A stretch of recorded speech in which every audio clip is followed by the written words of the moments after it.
Buongiorno a tutti e buona domenica.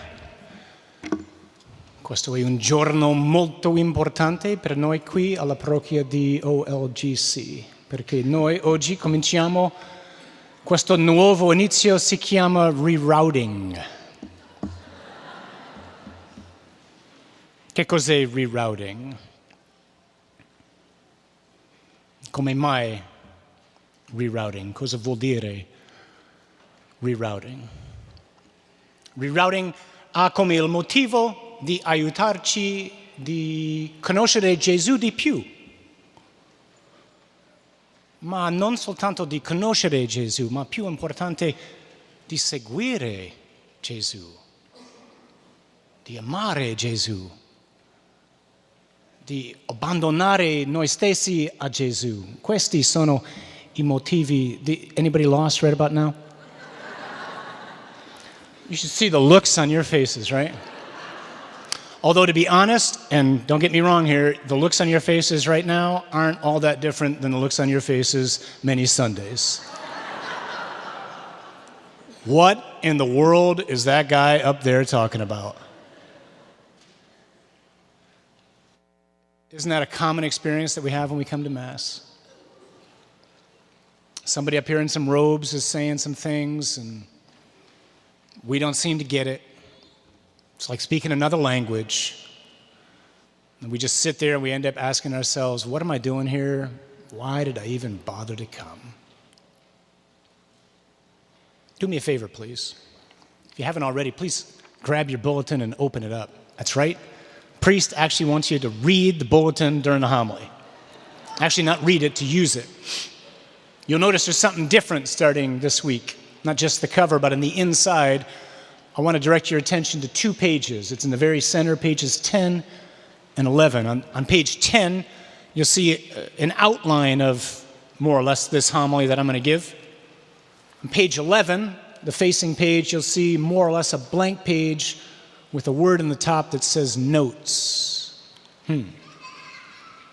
Wonder why that's there. So I'd like to invite you all to take out a pen or a pencil, steal one of your kids' crayons or magic markers. And I'd like you to answer a question. No one's going to collect this, no one's going to see it, but you or anybody that you might choose to show it. So be honest with yourself. Answer this question for me, actually for yourself. Why did I come today?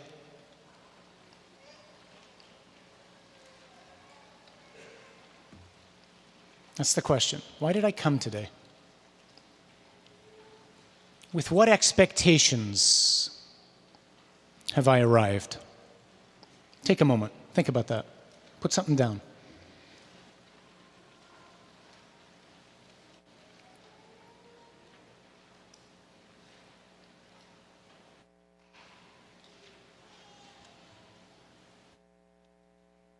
Maybe the honest answer is, I have no idea.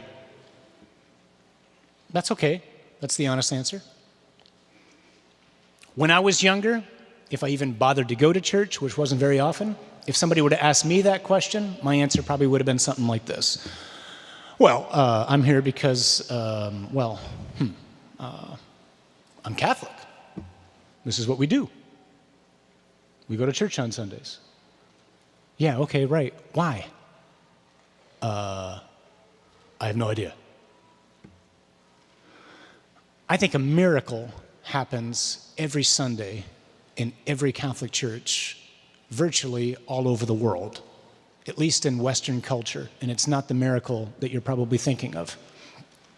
Don't hear anything of what I'm about to say as any kind of an accusation or a judgment. It's not at all what it's intended to be. It's just more like a simple acknowledgement of reality. It's certainly an acknowledgement of the reality that was my life for a long time. Here's the miracle.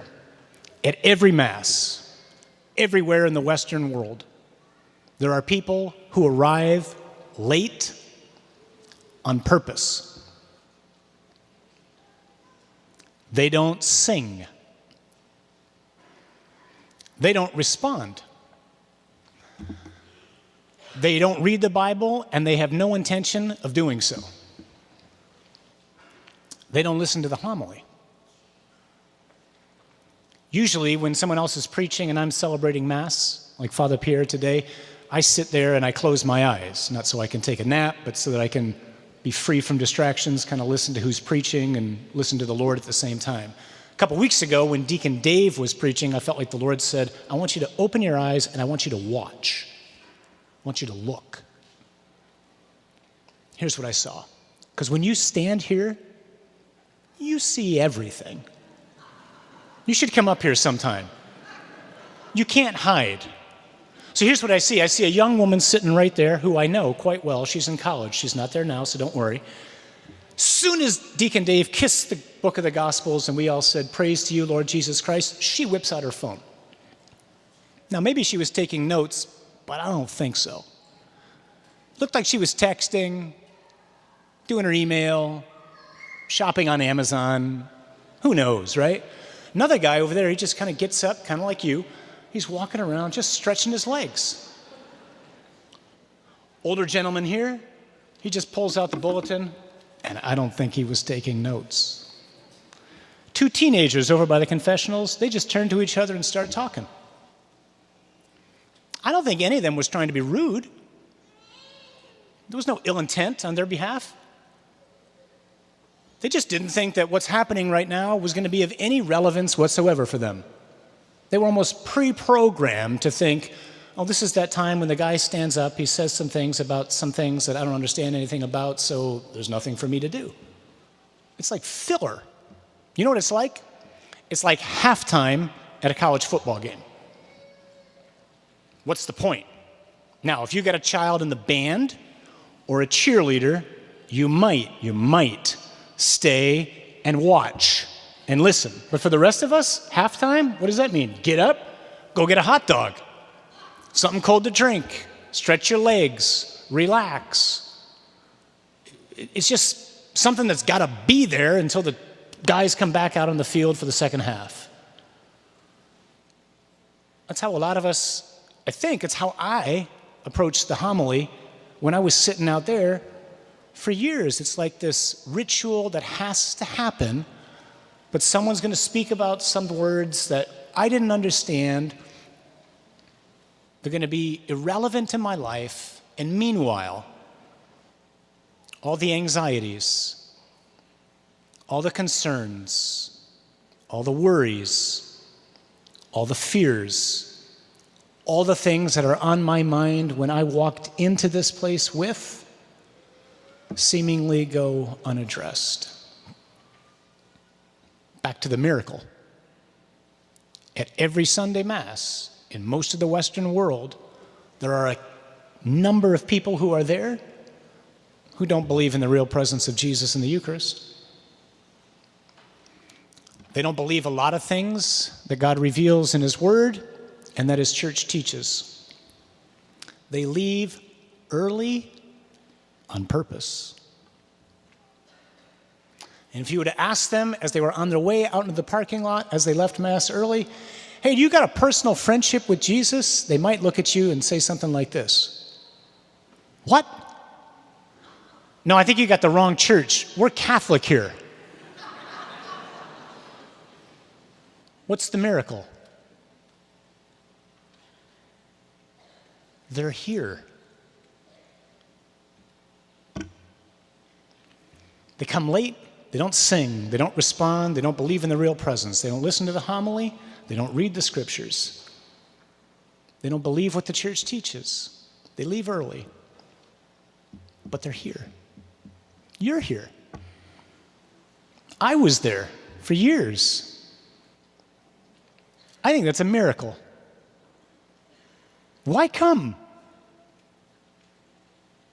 How many of us have said, the Mass is boring? I've said it lots of times in my life, or at least heard other people say it, right? Well, we know the Mass isn't supposed to be entertaining. But what is it supposed to be? Is it just somebody up here in some robes doing and saying some things and we try to just listen, or are we supposed to enter into it and do and say some things with him? It's the latter, obviously, but what and how? We don't just get lost in here. We get lost out there, don't we? Isn't it true for most of us at this point in our life? We would say that we've woken up at some point and asked questions like these. Is this it? Is this all there is? What's it really all about? Why am I here? Where am I going? How do I get there? How do I find real, lasting happiness and not just fleeting moments of pleasure? What do I do now that the college football season's over? Why is there so much evil in the world? Why do so many things go wrong? What happens when I die? Anything? What's my purpose? What's my destiny? Who can I trust?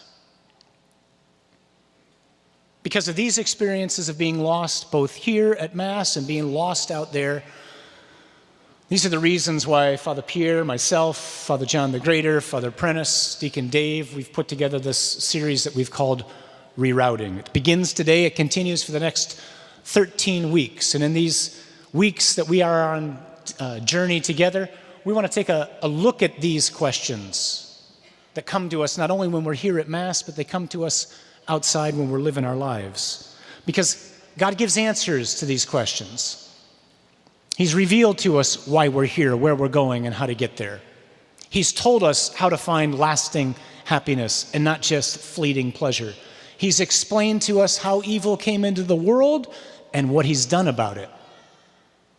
He's told us our purpose, our destiny, the ultimate reason for which we're made, and he's revealed to us why we can trust him like no other. All these things are found in his word. But let's be honest, how many of us have time to read the Bible? And maybe even more problematically for a lot of us, I don't know where to begin. It seems difficult, challenging, confusing. An image for me of coming to Mass and trying to listen attentively to the scriptures is something like this. It's kind of like going to a movie that's 3 hours long and you walked in an hour late by mistake. Nothing makes sense. Like, who are these people? What's the plot line? What's the story? And because unfortunately so few of us are familiar with the story of Scripture in its entirety, when we come to Mass, the lectionary is very difficult to follow. Just think of today. 3 readings that don't seem to have an awful lot to do with each other. Isaiah, 1 Corinthians, and John. And we sit there and we just hope that the guy who's going to come up here is going to find some way to tie them all together, make it not too long, kind of funny, something practical, get me out there to real life as quick as possible. I think the key to understanding all of Scripture is found in the first 3 chapters of Genesis. I think it's all there. It might be hidden, but I think it's all there. I think if you get Genesis 1, 2, and 3 right, you get everything right. And I think if you get Genesis 1, 2, and 3 wrong, you get everything wrong. And so in these next number of weeks, we want to take a deep dive into these chapters and those chapters that relate to them in different ways so that we can understand God's story, which is his story, which is called in our secular world history. We want to do this not only on Sunday at Mass, but we want to do it Wednesday night as well. So Wednesdays after the evening Mass, we're going to have a chance to get together and do not a repeat of what we do on Sunday, but kind of a fuller expansion of whatever the topic was. We want to do this because that way it'll allow us to have some small group discussion and some Q&A which you can't really do during a homily, at least not most weeks. For those of you who can't come, and we know a lot of you can't, we'll tape it, both audio and video, and we'll put it on the website so that you can follow along and watch. But even if you just came on Sundays, you'll get this. We just want to encourage as many people as possible to come on Wednesdays too. I might encourage you in these first few weeks just to begin slowly, leisurely, and prayerfully reading Genesis 1, 2, and 3 so as to be prepared for what's going to begin on week 5. The long-term goal of rerouting is to help us to be in sync with the Archbishop and his vision and his hope for the Archdiocese of Detroit. What's his hope? His hope is that we would become a missionary archdiocese. But to become a missionary archdiocese, we need to become missionary parishes. In order to become missionary parishes, we have to become missionaries ourselves. And in order to become missionaries, we need to truly experience conversion, to become serious disciples of Jesus, not just in name, but in fact. And so I went to the Archbishop about a year ago, a little bit more than that now, presented this to him, asked him for his permission to do this, because I didn't want to be rogue in the Archdiocese. So I asked, can I not preach on the readings that we hear at Mass on Sunday for some extended period of time? We'll still read them, we just won't preach on them. I thought there's no way he's going to go for this. I got done, he looks at me and says, I think it's a great idea. I said, you do? He went, yeah. I went, nuts. Now we got to create this. So since June, that's what we've been doing. Father Pierre, myself, Father Prentice, Deacon Dave, Father John, Mary Delpup, we've been getting together at least once a week for 3, 4, 5, 6 hours at a time just to pray, to think, to talk. We've invited people in from all over the country to hear what we're doing, and they've just given us all sorts of really helpful feedback. The goals of rerouting are 2. First, to help those of us who have not yet made a decision to live our life for another. That is to say, those of us who have not yet, for whatever reason, made a decision to live our lives for Jesus, to begin to do so. And for those of us who have already made that decision, to make a decision to surrender ever more fully to him, to be able to say just what we said in the psalm today. Here I am, Lord. I come to do your will. I will do whatever you want. If you're wondering about the title of rerouting, it comes from these little things, phones. Depending upon what map you use when you're traveling, if you plug in an address and then you take a wrong turn somehow, that's the word that comes up. Rerouting. It's a way to get your attention to say, hey, you went left when you should have gone right. And it helps you get back on the path. Because as we've been praying about this endeavor that's beginning this weekend, that's the image that the Lord gives. We're on a journey together as a parish. We're on a trip for these 14 weeks, a journey towards encountering the person of Jesus in an ever more profound way than we have before. Each week, you'll see not only an outline of the homily, but then some questions for reflection at the bottom of that page. These are questions for us to reflect on ourselves in prayer during the course of the week, maybe to talk about around the dinner table, especially if we've got children still at home. We can use them for men's fellowship or discipleship groups or whatever other gatherings that we got. And then you'll also see on the bottom of the notes page for next week. It gives you an idea of what it is to read if there's something to prepare for, whether it's a scriptural passage or several ones of those, or in this case, something from the documents of Vatican II, which we think will be helpful for us. All I'm doing this weekend is giving an introduction. It's kind of like the trailer for a movie, trying to tell you what's coming up in the weeks ahead. I've made reference a number of times over these past few weeks to the movie Hacksaw Ridge. I just saw it for the fourth time the other day with Father Prentice on Friday night. I just can't see this movie enough. I think it's the most powerful movie I've ever seen for a whole host of reasons. True story, if you haven't seen it, about a soldier who fights in World War II named Private Desmond Doss, who enlists in the army, but because of his religious convictions, refuses to touch a gun. He wants to serve on the front lines as a medic. But because of his convictions, he's considered by his commanding officer and by the other men in his company as a coward. But he is no coward. And at a certain point, both in the movie and in reality, at the Battle of Okinawa, after some incredibly intense fighting, his company retreats, leaves him there all alone. Actually, they don't leave him, he stays. He stays, and in the course of a night, he single-handedly rescues 75 men who've been left wounded on the battlefield. And every time he rescues one man, puts him on his shoulders and lowers him down to safety, he prays, "Lord, please, let me get one more. Just one more, Lord, please." And he runs back into battle, gets another guy, puts him on his shoulders, and lowers him to safety.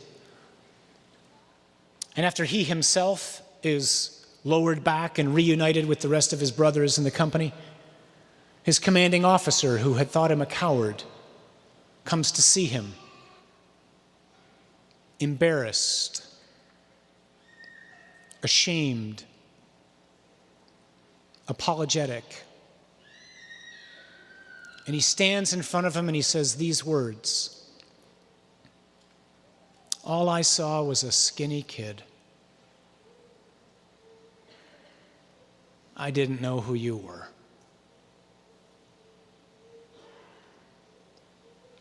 I think the reality is there's a lot of us here today who, in all honesty, could and can say the same thing to Jesus. I don't know who you are. And I don't know what you've done for me. And so we invite you to come along and to journey together as a parish family over these next 13 weeks. Bring a pen, a Bible, especially starting week 5, and a true spirit of openness to whatever God might want to say. Because Jesus is here, really. He's called us here, wants to speak to us. He has answers for all of the truly meaningful questions in life. In fact, he is the answer.